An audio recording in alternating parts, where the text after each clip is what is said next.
खबर मध्य प्रदेश में धार जिले के मनावर विधानसभा क्षेत्र से है, जहां सावन माह में कावड़ यात्रियों का दौर जारी है। वहीं कांग्रेस के पूर्व विधायक प्रत्याशी निरंजन डावर और पूर्व लोकसभा प्रत्याशी राधेश्याम मुवेल भी कावड़ यात्रा में शामिल हुए। कावड़ यात्रा मनावर विधानसभा के ग्राम सेमलदा नर्मदा तट से रवाना हुई, जिसमें स्त्री, पुरुष और बच्चे बुजुर्ग सभी ने बढ़ चढ़कर हिस्सा लिया। वहीं पूर्व विधायक डावर ने कावड़ यात्रा का महत्व बताकर भोले बाबा की महिमा का गुणगान किया और कांग्रेसी नेता राधेश्याम मुवेल ने भी इस क्षेत्र में सुख समृद्धि की कामना की। आज कावड़ यात्रा थाम कर आप निकले हैं, शिव भक्तों को क्या संदेश देना चाहेंगे? पंचवर्ष कावड़ यात्रा लोहनी से हम प्रतिवर्ष हर बार पूरे गांव के महिला पुरुष श्रद्धा भाव से ले जाते हैं और बाबा को जल अभिषेक करते हैं और शाम को पूरा भंडारा होता है। और इसके क्षेत्र में बाबा सबको मनोकामना बरसाए रखे और सभी की मनोकामना पूरी के, ऐसा संदेश हम क्षेत्र को देते हैं। बस यही चाह रहे हैं कि ईश्वर से प्रार्थना करते हैं कि मेरे देश के किसान, गरीब, मजदूर एकदम खुशहाल रहे, देश में एकता की भावना बनी रहे और देश खूब। खबर नौगांव थाने में आदिवासी युवकों के साथ बर्बरता करने के मामले में बड़ी कार्रवाई देखी गई है। एसपी अगम जैन ने मामले में कार्रवाई करते हुए इसमें शामिल 3 पुलिसकर्मियों को निलंबित कर दिया।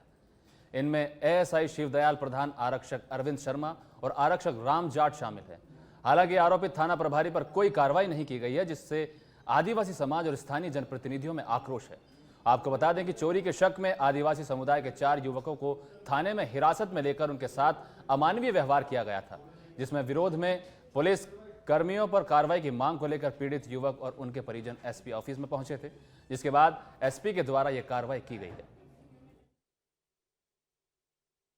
चोरी की घटना में पूछताछ के लिए संदिग्धों को लाया गया था। संदिग्ध के परिजनों ने एक शिकायती आवेदन पत्र वरिष्ठ कार्यालय को दिया। उसी आवेदन पत्र को संज्ञान में लेकर के पुलिस अधीक्षक महोदय ने मुझे जांच सौंपी थी। उसी जांच के तारतम्य में प्रथम दृष्टया पूछताछ के दौरान 3 पुलिसकर्मियों के द्वारा नियम विरुद्ध आचरण किया गया है और प्रथम दृष्टया कार्रवाई में तीनों को तत्काल प्रभाव से निलंबित कर पुलिस लाइन संबद्ध कर दिया गया। सर किस किस को सर निलंबित किया गया सर? इसमें थाने के एएसआई और इस अपराध के जो विवेचक है, इस अपराध क्रमांक के जो विवेचक एएसआई शिवदयाल, कार्यवाहक प्रधान आरक्षक अरविंद शर्मा और आरक्षक। खबरों में आगे बढ़ते हैं। छतरपुर में हाल ही में हुई अतिवृष्टि से बाढ़ की मार झेल रहे गांवों का रविवार को सागर कमिश्नर अनिल सुचारी ने दौरा किया। उन्होंने छतरपुर ब्लॉक के मोरवा और धामची गांवों में प्रभावित ग्रामीणों से मुलाकात की और उनकी समस्याएं सुनी। निरीक्षण के दौरान कमिश्नर ने ग्राम चौकवीपुरा में कपड़े और खदान सामग्री भी वितरित की। साथ ही अधिकारियों को ग्रामीणों के गिरे हुए मकानों, फसलों, पशुहानि, जनहानि का शीघ्र सर्वे कर नियमानुसार मुआवजा देने के निर्देश दिए।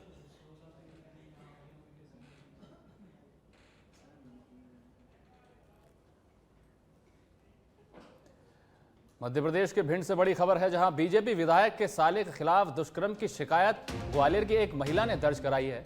जहां महाराष्ट्र जेल में ठगी के मामले में पहले से ये आरोपी बंद बताए जा रहे हैं। आरोपी का नाम सुधांशु मोहन द्विवेदी बताया जा रहा है। लाहार थाना पुलिस ने साले सहित 2 अन्य लोगों को दुष्कर्म का आरोपी बनाया है। आरोपी ने जबरन दुष्कर्म कर जान से मारने की धमकी दी थी।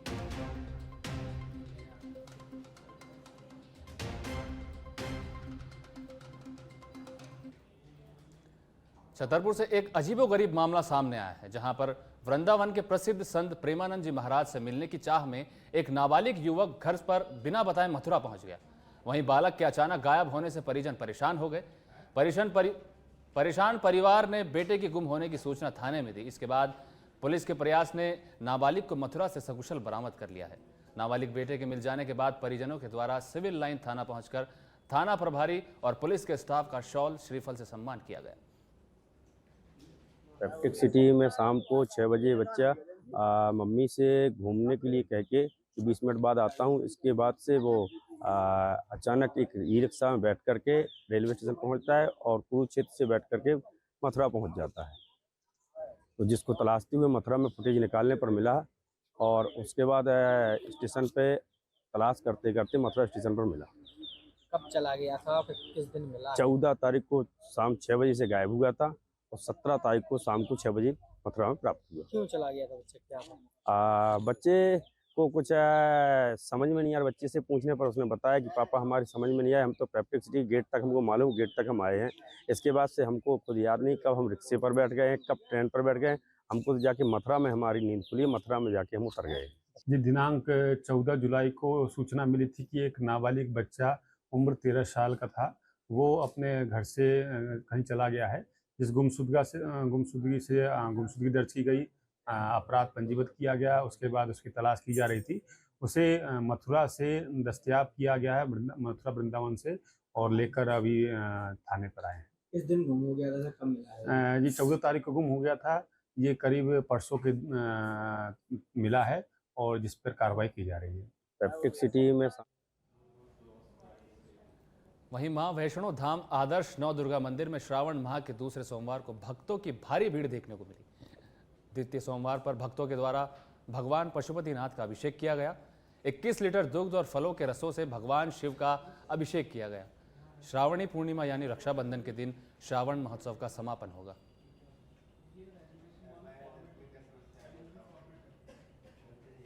धाम आदर्श नव दुर्गा मंदिर में श्रावण के द्वितीय सोमवार पर भगवान पशुपतिनाथ का 21 लीटर दुग्ध से रुद्राभिषेक किया गया। फलों के रस से रुद्राभिषेक किया गया। विधि विधान से वैदिक ब्राह्मणों द्वारा यहाँ पर रुद्राभिषेक कराया गया।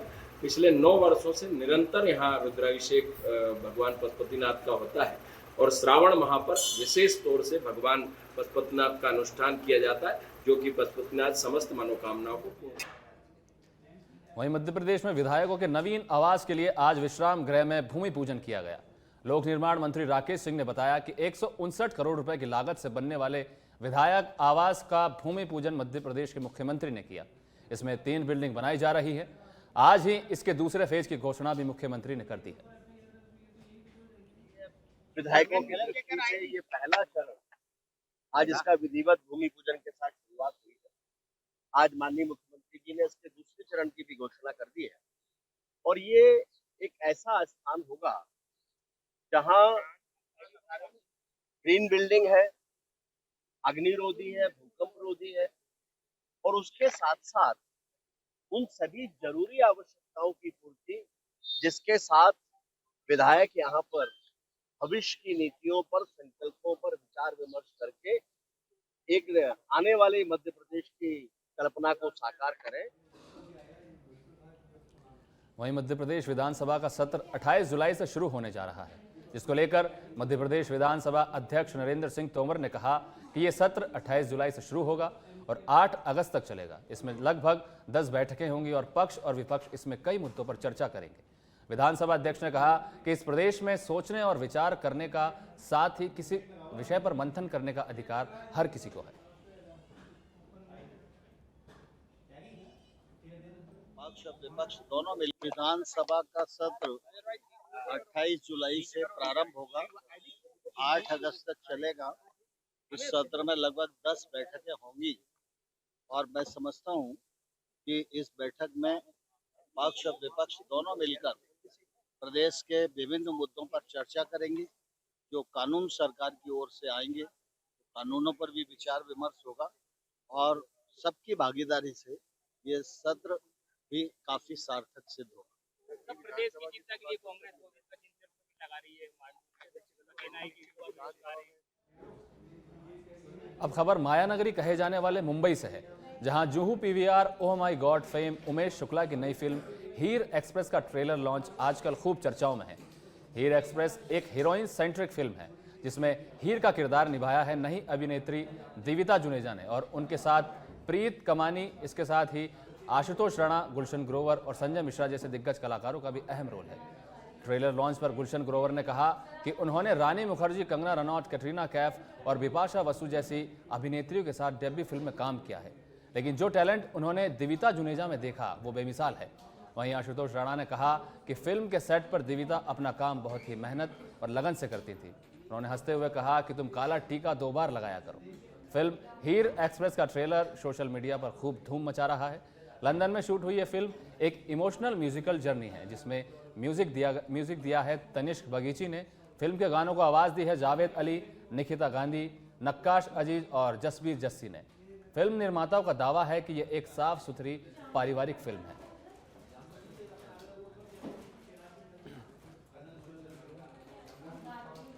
सावन के द्वितीय सोमवार पर खजुराहो के मंगतेश्वर महादेव में श्रद्धालुओं का तांता लगा रहा। सुबह से ही मंदिरों के बाहर भक्तों की लंबी लाइन लग गई। शिव भक्त बड़ी तादाद में विशेष पूजा अर्चना करने पहुंचे। साथ ही हर हर महादेव के जयकारे से शिवालय गूंज उठा। मेरा नाम नीरज गुप्ता है। मैं यहाँ खजुराहो में निवासी हूँ और मैं यहाँ पे खनाटकृष्ण के नाम से कंपनी संचालित करता हूँ। भोले बाबा की महिमा के बारे में बताएं। खजुराहो का एक अद्भुत मंदिर है, बटंगेश्वर महादेव के नाम से जाना जाता है। यहाँ से दूर दराज के भक्त यहाँ पे आते हैं। आज सावन का दूसरा सोमवार है। इस मंदिर की विशेषता यह है कि यह मंदिर हर साल एक तिल के बराबर बढ़ता है। यह मंदिर जितना लगभग 9 फुट ऊपर है उतना ही 9 फुट नीचे ही है और ये संसार का एकमात्र ऐसा मंदिर है जितना शिवलिंग इतना बड़ा है।